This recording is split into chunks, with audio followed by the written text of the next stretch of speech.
David and Ricky gave ample evidence that they had inherited the Nelsons' athletic talent. And when they heard that Bing Crosby's son had appeared on their parents' Christmas show, David and Ricky figured it was time to see if they had inherited any show business genes.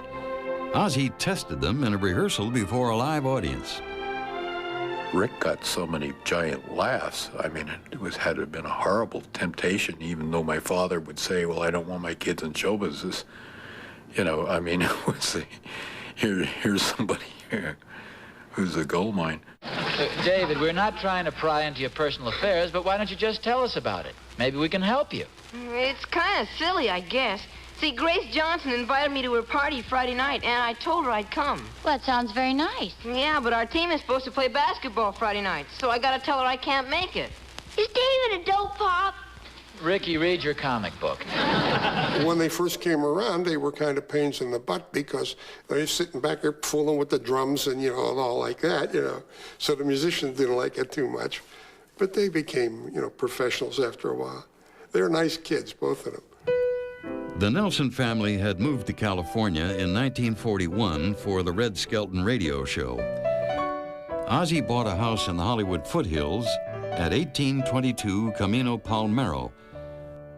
The boys attended local public schools, played with the neighborhood kids, and ate home-cooked meals with both parents.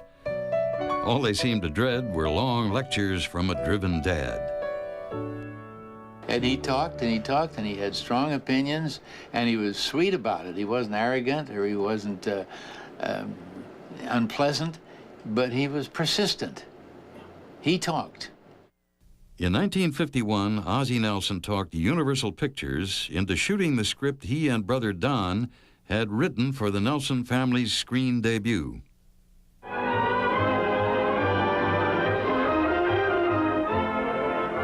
don't I know you from somewhere?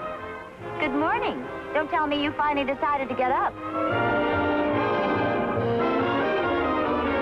Make a simple statement, right away Dave gets belligerent. The word is belligerent. Big man owns a dictionary. Right from the start, Ricky performed like a scene-stealing natural, but David was painfully self-conscious. They had this cowboy outfit that I wore and Rick wore one too, but mine had starch right in here. And plus thinking of myself as fat, every time I sat down, the starch in the shirt would just stick out like that, you know, which I thought gave me a couple more inches of badness. Without being too darling and too cute or anything. They were real people. And the picture, Here Come the Nelsons, showed them that way. You and millions of other radio fans have wanted to see the Nelsons in all their hilarious glory. And here they are, the most listened to, the most laughed at, best loved family in radio. Ozzie Nelson worked out an unprecedented 10-year contract with the fledgling ABC network. He would be the show's producer, director, and head writer. And to this day, no one has controlled one show so much for so long. We had a clause in our contract that gave us total artistic control. I don't think I could function without artistic control because I think it's devastating to try to do any sort of entertainment by committee. The Adventures of Ozzie and Harriet, starring the entire Nelson. The television series premiered on October 3rd, 1952. America finally saw the Nelsons they heard on radio. Here they are, America's favorite family, the Nelsons. You better watch out, David. I may be small, but I'm awful mean. Oh, hey, take it easy, will you? What's all the noise about? I'm in high school now, and I'm getting a little bit too old to get in these silly arguments with you. Oh, yeah? Yeah. Oh, yeah? Yeah. Oh, yeah? Oh, come on, calm down, will you, fellas? You better tell him to be careful, Pop. I'm getting pretty strong, boy. That's a laugh. Oh, yeah? Have you seen my muscles lately? What's the matter? Can't you find them either? Roles were carved in granite. Ozzie, the slightly befuddled but loving dad with no identified occupation. Harriet, the loving wife, mom, and perpetual straight lady. David, the earnest, by-the-book older brother and perpetual straight man. And Ricky, the irrepressible.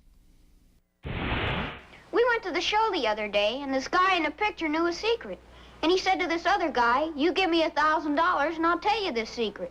Now, just a second, Ricky. That's blackmail or extortion or something. You know what this guy in the picture said? What did he say? Leavers rather call it a gift. What people watching the show got from the Nelsons was this feeling of reality, that these were real people, really in love with each other, a good family, a family that cared about one another. And that's what most people do want out of their family life. But most people don't have a version of their family life beamed weekly to 30 million Americans. The line between fantasy and reality blurred further by Nelsons playing Nelsons, watching real home movies. Is it over yet?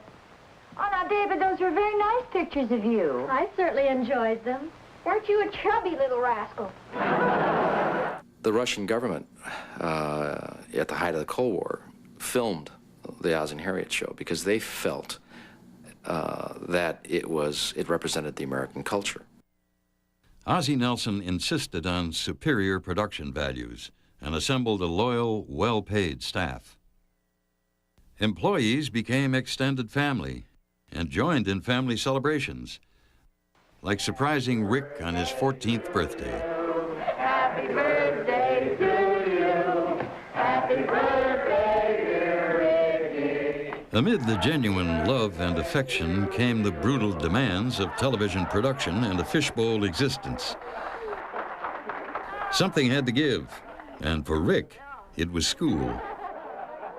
Rick was very conscious of not having an education, so for him to sit and actually write a letter took him a long time, and he was very conscious of the spelling being incorrect and the grammar being incorrect. Everybody did have a definite responsibility, because if I ever did something that was really not right or out of line or whatever, it would have involved other people, you know. The clause I remember was the morals clause, which was read often to us by my father. Do we realize that if we screwed up, we could put 40 people out of work real fast, plus their families wouldn't eat? Mindful of the morals clause, 14-year-old Ricky would lose his virginity on a family vacation in Europe, with some help from a friend. He took us to an area that had some lovely ladies that used to walk around, right? He loaned Rick his derby hat and a cane, and I thought that was the last time I was going to see my brother, was disappearing down this alley in London, twirling this cane with his derby hat, with this big blonde that he couldn't get his arm over the top of his shoulder. How old was he? 14. 14. You're kidding. This is what you were doing, and we all thought, you know, that you were playing football. I was. Well, I was. Irrepressible Ricky, right? By the mid-1950s, television and the adventures of Ozzie and Harriet had become fixtures of American culture. But the power each had to influence public behavior still came as a shock. Say, have we got any Tutti Frutti ice cream out in the freezer? Not unless you put some in there. Why? Oh, I was just wondering. Did you want some now? Oh, no, not necessarily. We had a fine big dinner. It's just that we didn't have any dessert. Hey, how about getting some Tutti Frutti ice cream? I thought we all agreed we could do without desserts for a few days and cut down on our calories. Well, it's all right with me if Pop can take it. If Pop can take it, are you kidding? Ozzie's Tutti Frutti rhapsody and ensuing goose chase sent millions of Americans in search of the flavor. But the rush on ice cream would be nothing compared to the stampede created by one of the Nelsons themselves. Hey, Mom, Pop, Ricky's on television. You from down in the basement? No, he's really on television. Oh.